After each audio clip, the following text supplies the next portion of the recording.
Shri Gurudev Datta. Blast blast की frequency कितनी active है।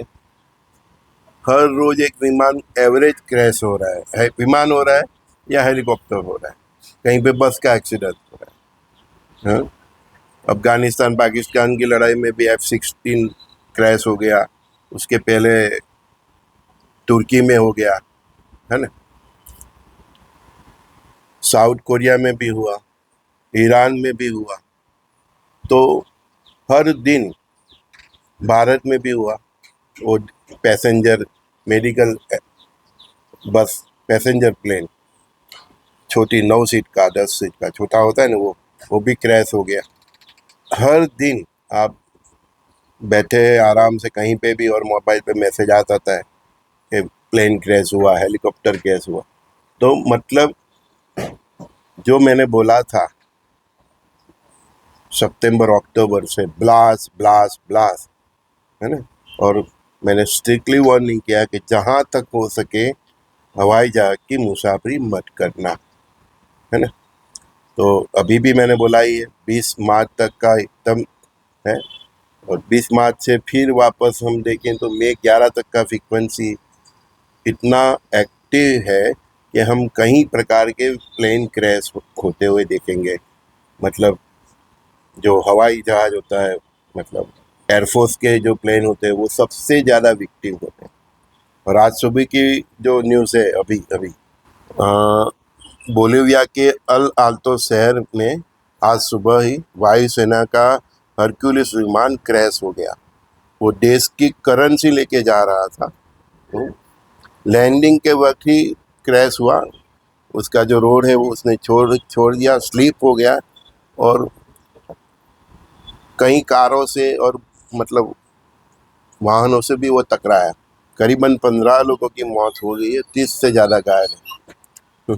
तो मैंने बोला ही है कि मुसाफरी बहुत डिफिकल्ट है, इसमें सबसे ज़्यादा प्लेन की। तो हर रोज़ एक मैसेज तो आ ही जाता है, अभी इतना एवरेज चल रहा है। लेकिन जैसे जैसे मंगल देव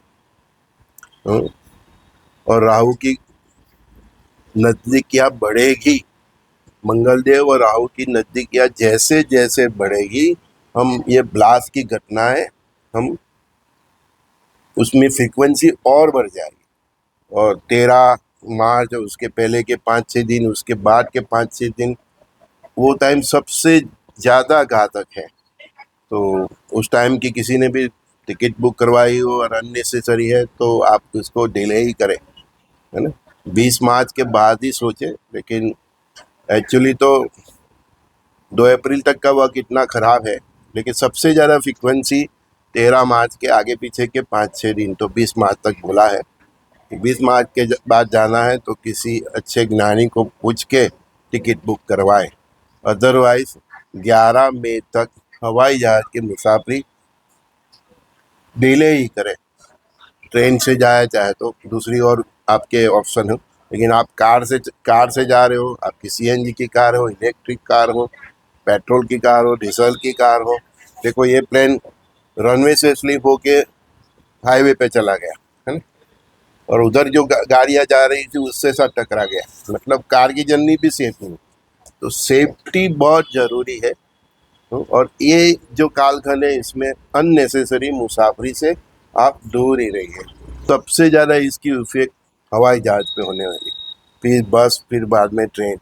आपकी पर्सनल कार, आपके खुद के भी ग्रहमान अभी अगर वीक चल रहे हैं, 7.5 चल रही है, दैया चल रही है, राहु की महादशा, ऐसे ग्रहमान है और आपकी भक्ति नहीं है, देखो सबसे बेस्ट उपाय, काल चक्र उसके हिसाब से चलता है, लेकिन आपकी भक्ति होगी, भक्ति से बनी हुई ऑरा होगी, तो सूली का घास सोई से निकल जाता है ना।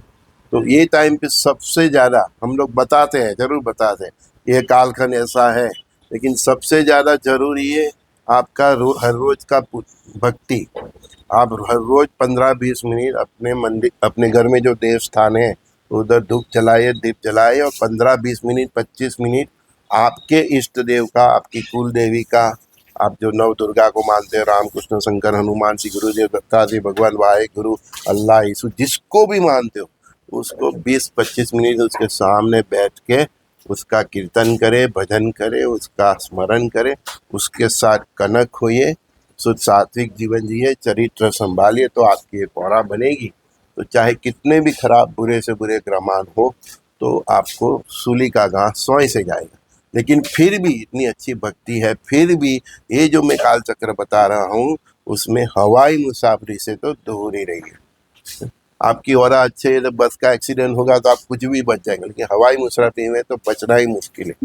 हाँ, हमारे अहमदाबाद में प्लेन क्रैश हो गया तो एक आदमी बच गया, ठीक है, तो वो भगवत की कृपा है। लेकिन हमें भगवान की परीक्षा लेना नहीं कि मैं तो बहुत अच्छी भक्ति करता हूँ, मेरी ऑरा बहुत अच्छी है, तो मैं कहीं पे कैसे भी चला जाऊँगा, मेरे को कुछ नहीं होगा, तो ये गलत है। हमें परमात्मा की परीक्षा लेना नहीं है। आपकी कितनी भी अच्छी भक्ति हो, कितना भी अच्छा ऑरा हो, ये कालखंड ऐसा है कि बिन जरूरी प्रवास मत कीजिए। बहुत इमरजेंसी है तो भी किसी ज्ञानी को पूछ के निकलिए।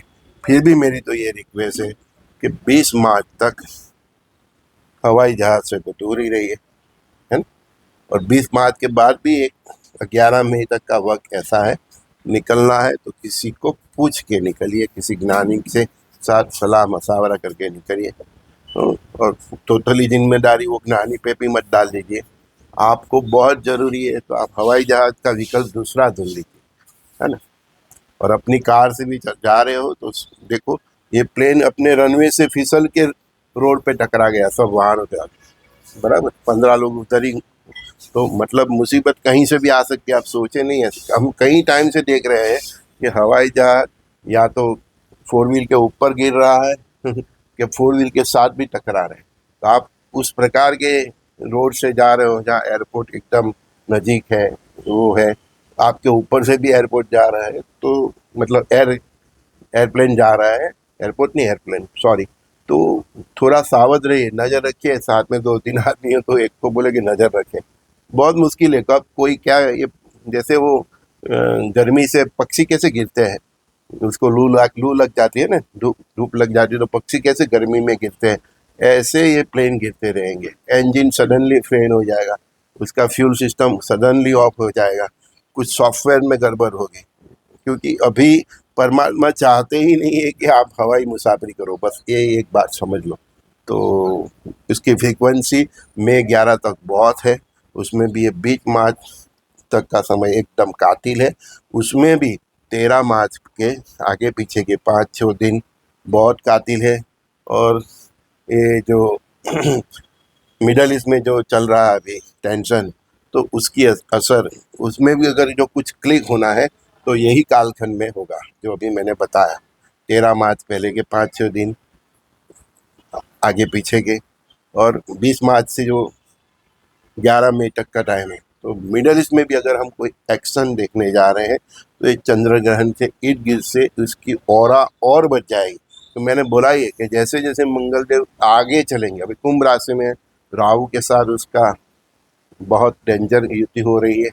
कुंभ राशि में ऑलरेडी 4-5 ग्रह है, तो फिर मंगल देव अभी कुंभ में, फिर मीन में, फिर मेष में, फिर वृषभ में जाएंगे। तब तक दे धनाधन तक धनाधन चलता रहेगा, ब्लास्ट चलता रहेगा, युद्ध की ओर आए बहुत बढ़ेगी।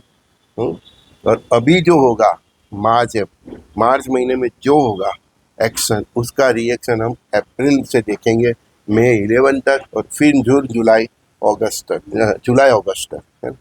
तो दिसंबर तक बहुत कुछ होने वाला है। तो जो ये 2026 में होगा उसके हिसाब से ही 2027 जाने वाला है। तो बी केयरफुल, प्लान भी रेडी रखिए, और हवाई मुसाफरी को तो राम राम ही कर लीजिए, कम से कम मई 11 तक अभी। फिर आगे जुलाई अगस्त वाला समय, अगस्त के बाद का मैं अगस्त में ही बताऊंगा, ठीक है। संजय दस्तिका सभी दोस्तों को बहुत बहुत प्यार, श्री गुरुदेव दत्ता।